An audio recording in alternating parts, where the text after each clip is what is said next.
गली क्रिकेट, ये शब्द सुनते ही न जाने कितने बचपन की यादें ताज़ा हो जाती हैं। धूल मिट्टी से सने वो दिन, दोस्तों की टोली और मोहल्ले की वो पतली सी गली जहां हर शाम एक नया मुकाबला शुरू होता था।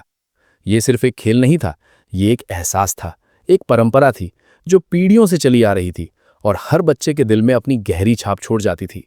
याद है वो वक्त जब स्कूल की घंटी बजते ही बैग फेंककर सीधे गली की तरफ दौड़ लगाते थे। ना होमवर्क की चिंता, ना माँ की डांट का डर, बस एक ही धुन सवार रहती थी, क्रिकेट खेलना है। सबसे पहले कौन पहुंचेगा इसकी होड़ लगी रहती थी। और हाँ, हमेशा एक ऐसा दोस्त होता था जो सबसे पहले पहुंचकर पिच यानी गली के उस खास हिस्से पर अपना कब्जा जमा लेता था। गली क्रिकेट के अपने ही नियम होते थे जो कभी किसी किताब में नहीं लिखे गए, लेकिन सब मानते थे। जैसे one pitch out, direct hit out, छत पर गई तो आउट, और सबसे महत्वपूर्ण, अंकल की खिड़की में गई तो 4 रन नहीं बल्कि बैट जब्त। ये नियम इतने लचीले होते थे कि जरूरत पड़ने पर तुरंत बदल भी जाते थे, खासकर जब अपनी टीम का कोई खिलाड़ी फंस जाता था। बैट की भी अपनी कहानी होती थी।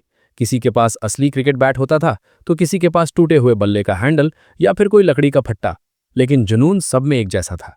बॉल भी कोई खास नहीं होती थी।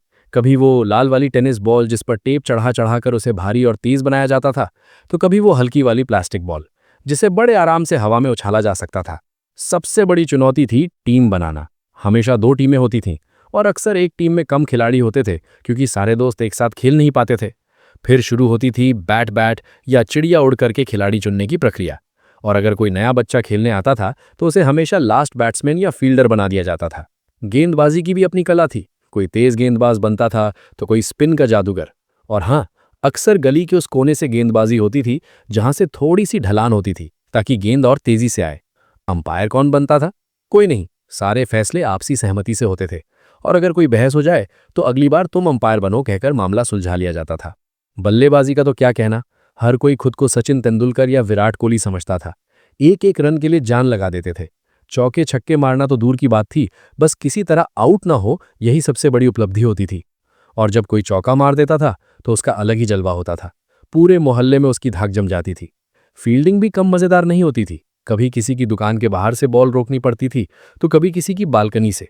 और अगर बॉल किसी के घर में चली जाए तो फिर माँ बाप की डांट खाने का डर। लेकिन फिर भी बॉल ढूंढने सब जाते थे क्योंकि खेलना जो था। गर्मी की छुट्टियां या शाम का वक्त गली क्रिकेट हमेशा अपने चरम पर होता था। कभी किसी की शादी के टेंट के पास तो कभी किसी खाली प्लॉट में। जगह कोई भी हो, खेल नहीं रुकता था। अक्सर खेलते खेलते अंधेरा हो जाता था और फिर लाइट के खंबे की हल्की रोशनी में भी खेलना जारी रहता था जब तक कि माँ की आवाज़ ना आ जाए, ओए घर आ जा, खाना ठंडा हो रहा है। लेकिन सबसे खास बात थी वो दोस्ती, वो याराना जो इन गली क्रिकेट मैचों से बनता था।